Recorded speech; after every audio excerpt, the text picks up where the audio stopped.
کہتے ہیں کیا انگوٹھا چومنا سنت ہے؟ نوشاد احمد انڈیا سے پوچھتے ہیں۔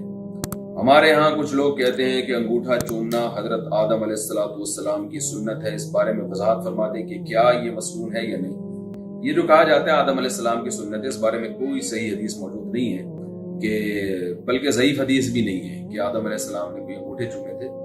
رہا یہ مسئلہ کہ جائز ہے یا نہیں ہے، تو سنت سمجھ کے تو بالکل جائز نہیں ہے۔ باقی عقیدت محبت میں کوئی انگوٹھا چوم لے تو کوئی گناہ بھی نہیں ہے اس میں، لیکن لاجیکلی یہ ٹھیک بنتا نہیں ہے۔ اس لیے نہیں بنتا کہ جو حضرات انگوٹھا چومتے ہیں، بہت احترام کے ساتھ میں ان سے یہ کہنا چاہتا ہوں، اگرچہ رسول اللہ صلی اللہ علیہ وسلم کی عقیدت میں چوم رہے ہیں اور آپ صلی اللہ علیہ وسلم سے عقیدت اور محبت کا اظہار کسی بھی طرح سے کیا جا سکتا ہے، لیکن اصولی بات یہ ہے کہ نبی صلی اللہ علیہ وسلم کا نام جن ہونٹوں سے نکلا تو فوراً لوگ انگوٹھا چومتے ہیں۔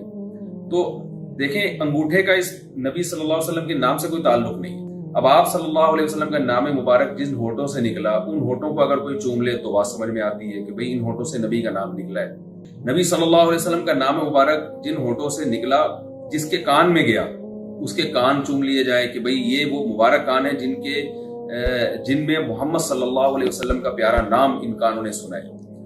تو نہ ان ہونٹوں کو چوما جا رہا ہے، نہ ان کانوں کو چوما جا رہا ہے، انگوٹھے کو چوما جا رہا ہے، جس کا اس پورے پروسیس میں کوئی عمل ہی نہیں ہے۔ یہ اس کی مثال ایسے ہے کہ جیسے میں کہوں کہ بھئی آپ سے مجھے بھئی بہت محبت ہے، آپ نے بڑا اچھا کام کیا ہے اور میرا دل چاہتا ہے کہ میں وسیم بھائی کو چوم لوں، تو اگلا کہے گا نا یار محبت سلیم بھائی سے ہو رہی ہے اور چوم رہے ہیں کس کو؟ آپ وسیم بھائی کو چوم رہے ہیں، تو ان کا کیا کردار ہے اس پورے پروسیس میں؟ اس لیے بعض علماء کہتے ہیں کہ لاجیکلی کچھ بنتا نہیں ہے۔ پھر بھی اگر کوئی عقیدت محبت میں چومتا ہے تو ٹھیک ہے، اس کی نظر میں اپنی کوئی لاجک ہوگی۔ اس عمل کو بدعت نہیں کہہ سکتے، بدعت جب کہیں گے جب اس عمل کو سنت قرار دیا ہے۔ تو میں اس لیے کہہ رہا ہوں کہ ہم کیوں نہیں انگوٹھا چومتے، اس کی میں وجہ بیان کر رہا ہوں کہ یہ لاجیکلی ہماری سمجھ میں یہ بات آتی نہیں۔ جس کاغذ پہ نبی صلی اللہ علیہ وسلم کا نام لکھا، اس کاغذ کو بھی چوما جائے، یہ بھی سمجھ میں آتی ہے بات کہ جہاں نام لکھا ہوا ہے اس نام کو چوم لیا جائے، ان ہونٹوں کو چوم لیا جائے، ان کانوں کو چوم لیا جائے، اس بندے کو چوم لیا جائے جس نے آپ صلی اللہ علیہ وسلم کا نام مبارک زبان سے نکالا ہے، نام اقدس۔